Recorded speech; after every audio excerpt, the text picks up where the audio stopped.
On today's show, the Moza Racing CRP Pedals.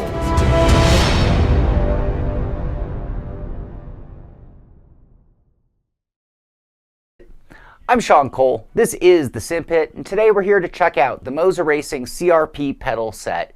These are the original and the flagship pedals from Moza Racing, and since they've come out, they've released a lower tier of pedals. The CRP pedals are only sold as a 3-pedal set that go for $499 and feature a load cell brake pedal, lots of tunability, all metal construction, and they even come with a tuning kit for the best performance.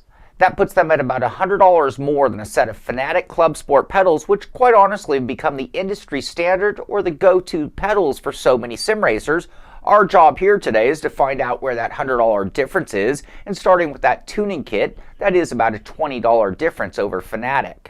Let's take a closer look at the CR pedals, talk about their adjustability and some of their features, starting off with the base. It is a very solid structure in black with gold and white accents. It's a nicely bent piece of steel that is pre-drilled and threaded to accept the pedals on the top and then also to be easily mounted to a rig. The overall measurements of the CR pedals are nearly identical to their competitor, the Fanatec Clubsport, coming in at 34 centimeters wide by 36 centimeters long, and they have the exact same mounting pattern, making them very easy to mount to most rigs. There are additional slots and holes that will give options for other rigs and DIY installations. The heel plate itself stands 3.5 centimeters above the mounting surface, and it gives you about 10 centimeters of distance for your heels. All 3 pedals have a unique design and operation, and technically they are individually mountable. Each pedal arm is identical and made of a thick single piece of CNC machined aluminum. They are then anodized in black with silver edges on the corners and in the cutouts. There are also little gold and white graphics along their sides for a little added flair. The base for each pedal are made of machined black aluminum and share the same overall shape, size, and front pivot point with metal bushings for the arms, as well as the same sensor on the pivot measuring their movement. The gas pedal has a fairly simple mechanism. At the back of the base is a hinged mounted gold aluminum housing. As the pedal is pressed, it first compresses a spring and pushes the shaft into that housing as it pivots for the changing angle. The gas pedal has a giant monolithic shaped aluminum face that is finished in the same black anodized with silver highlight finish of the pedal arm. This pedal face angle can be adjusted to your desire, and you can also adjust the spring tension on the pedal, which will also adjust its overall throw, and more tension equals less throw. Less tension equals more throw. The brake pedal is a bit more complicated. As the brake pedal is pressed in, it compresses a small and thick spring. This also goes into a gold aluminum housing that pivots, but it also slides backward in the base against a secondary resistance bushing that then presses against a 100 kilogram load cell. Changing the pin location on the pedal assembly will change the overall resistance of the pedal force. This actually creates 3 stages of resistance. Also, with the tuning kit, there's a lighter spring that can be used, as well as 2 different durometers of bushings to use for 3 different stages of tuning. Like the gas, the stiffer a combination you create, the shorter the travel of the pedal will be. You can also adjust the face angle of the brake pedal face, which is again anodized black aluminum with silver trim, and it can be moved left and right for pedal spacing. The brake pedal also houses the plug-in point for the other 2 pedals, the USB to the computer, and has very intriguing plug-in points for a DC input as well as a throttle motor. I'm sure we'll hear more from Moza on that in the future. The clutch pedal has its own unique way of operating and adjustment. As the clutch pedal goes in, it first pushes and pivots on a gold aluminum housing that is hinged to a spring that pushes in for resistance. The pivot area of this assembly is mounted on 2 wheels that move in tracks inside of the base that at about 3/4 of the way through its movement, slide down and create a fall-off point effect. It also creates an acceleration point upon pedal release. Changing the mounting pin location of this assembly will also change its overall resistance and you can change to the lighter spring in the tuning kit for your optimal feel. The clutch is topped with the same pedal face as the brake and can also be adjusted in angle and left and right spacing. Overall, the Moza Racing CR pedals are a nice looking set of pedals. The black and silver trim is bold and reeks of machining quality. The finish on all the pieces is smooth, consistent, and rather brilliant. The added touches of gold parts and even styling colors in white and gold show that someone with an artistic touch had their say in overall design. Add to that the tuning kit, the 100 kilogram load cell, which is stronger than the Clubsport, and the adjustability, and you have a serious mid-range contender for sim racing pedals. Now that's all great on paper, but it really does come down to how do they perform under our feet. But before we can play, we must install, so I will keep this brief. The Moza CRP pedals come nicely packaged in a brilliant blue and white Moza box with its cutout foam protective cube containing all of the pieces. Along with the pedal base and all of the pedals, there is also the tuning kit box that includes instructions, the needed tools, and all of the mounting hardware you need. The assembly of the pedals is very basic and requires very little skill. Plus, Moza gives you everything you need. 6 bolts to hold down each pedal assembly to the base, gas, brake, and clutch. Each pedal then plugs into the brake pedal main board in the appropriate location. There's also a heel stop that bolts to the base in 3 different positions, and when happy, the pedals can be bolted to your rig, which on my R seat was super basic. It had the matching holes, Moza gave me the hardware, and 4 bolts later, they were good to go.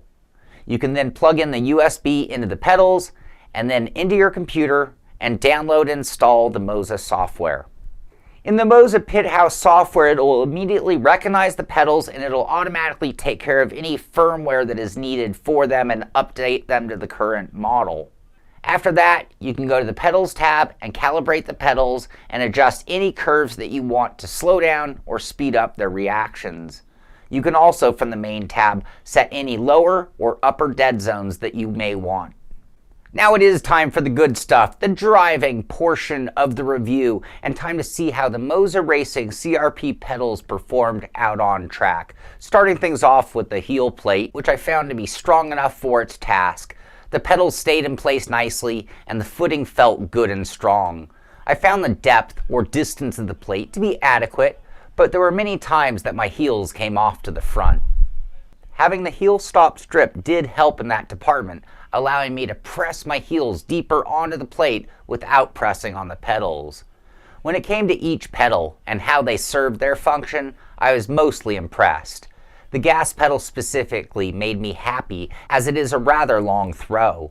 This allowed for lots of that off-corner precision and at least put a distance limitation on my heavy Thunder foot. The pedal also moves smoothly from start to finish and returns without too much pushback. The pedal was solid and rigid and had no play left or right throughout its movement. The monumental shaped pedal face is amusing to look at, but it actually works really well under my foot. It's comfortable and gives you plenty of space to work with, and its angle somehow allows it to perform well for heel and toe shifting moments too. The brake pedal comes stock with a lighter spring and damper combination, which did offer a good multi-stage or progressive feel with a fair amount of travel. This will be really good for those who are coming from other pedals and for those who like a softer feeling brake. For me, I like a very stiff brake with as little travel as possible. So with the tuning kit, I switched over to the stiffest combination with the smallest amount of travel. I know that how a brake should feel can be a topic of great debate, but this is exactly how I like my brake to feel. This allows me to use very light pressure for scrubbing moments without diving the nose of the car into the ground. And it also allows for great trail braking and letting the strength of the pedal slowly push your foot away as you dive for apexes. Even under the load of a 100 kilogram load cell, the brake pedal also has very little play in its left and right movement, and even under load feels super sturdy. I will say there was a slight break-in period. In the beginning, the brake pedal was not returning 100%, more like 99, 99.5%. But I added a few drops of the supplied oil here and there and added just a touch of lower dead zone and have not had any issues since. Now over long-term usage, I have noticed just a hint of left and right play that has developed over time, perhaps a little wear over time, but is ever so slight and hasn't increased anymore, and again, part of that wear-in period. The clutch pedal has another way of trying to achieve that clutch pedal sensation. The wheels going off the cliff fall off is a decent take on this attempt, and it does it as well as many pedals out there. And like so many other pedals, this feels fine for sim racing, but let's not really act like it feels realistic. With that said, it gets the job done and works great for race starts and allows for good heel and toe driving. There's a lighter spring, which for endurance races and heel toe driving might be the way to go. This pedal, like the gas pedal, feels super strong, rigid, and has shown no signs of left to right play or any other unintended movement even after many miles of driving. I've done a lot of heel and toe driving as well as left foot braking, aka 2-foot driving on these pedals. They have performed exceptionally well. The angled side of that tall gas pedal allows my foot to roll over that side and activate the brake pedal while at the same time using my heel to blip the throttle. I found the spacing to work out fine, and when I was driving in the 2-foot scenario, I just left the spacing the same. I figured that I would be switching back and forth. But I do think that if I always 2-foot brake, that it would probably justify the pedal face to the left for more clearance. But even with them spaced closer, I had enough room for both feet, in shoes, to still have plenty of room on the pedals. I actually found the stock spring on the clutch to be a little strong, and if I was going to be doing super long races with heel toe method, I would likely switch over to that lighter spring. As more of a part-timer, for me it offered a nice springy, quick-acting clutch pedal. And they have been on and off of my rig a lot of times and have been used on just about every sim at some point in time. After many miles, after a handful of races, I found the pedals to be very reliable and very consistent. There were no weird sounds or noises coming from them, and no feeling of wiggles, flex, or anything that would lead to failure. These are a great candidate as a good set of pedals for the medium-level sim racing market. Look out, Clubsports. That lock on the market might not be so default anymore. That should tell you everything that you need to know about the Moza Racing CRP pedal set, but to make it perfectly clear, let's go ahead and break it down with the good, the not so good, and the bottom line, starting off with the good, and that being strong brake pedal, good brake modulation, load cell, smooth operation, cool looking pedals, lots of adjustability, included tuning kit, built to last, mostly made of metal, easy software to operate, individually mountable, easy to mount, standard hole spacing. And now on to the not so good. There is limited spacing adjustment left to right, break-in period, exposed wiring, wires could be longer. And now on to the bottom line.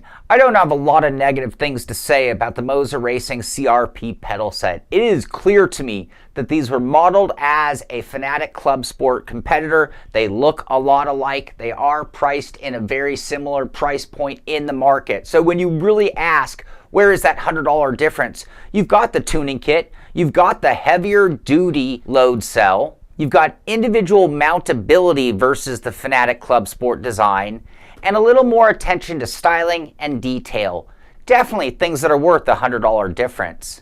And when I look at them as a $500 set of pedals, you've got great tunability. So this is going to be an upgrade for somebody on a conventional potentiometer type set pedal set, maybe even a lower level load cell pedal set. But for $500, this is a lot of CNC machined aluminum and high-end parts to make a set of pedals. And then you have the individual mountability, and this is sort of a good and bad for me on this one. Yes, you could get rid of this base and just bolt these 3 pedals individually. However, the exposed wires, which I find a little annoying, are a little too short. You're not going to get a big spread distance, and it might even prevent invert mountability.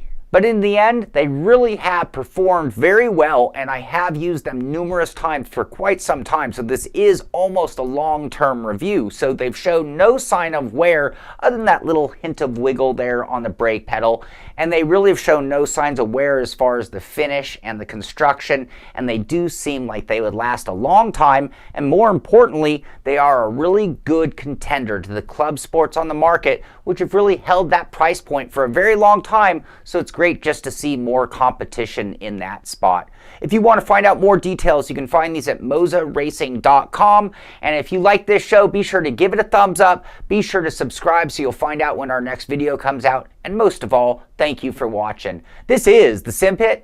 I'm Shaun Cole, and I'll see you on the track.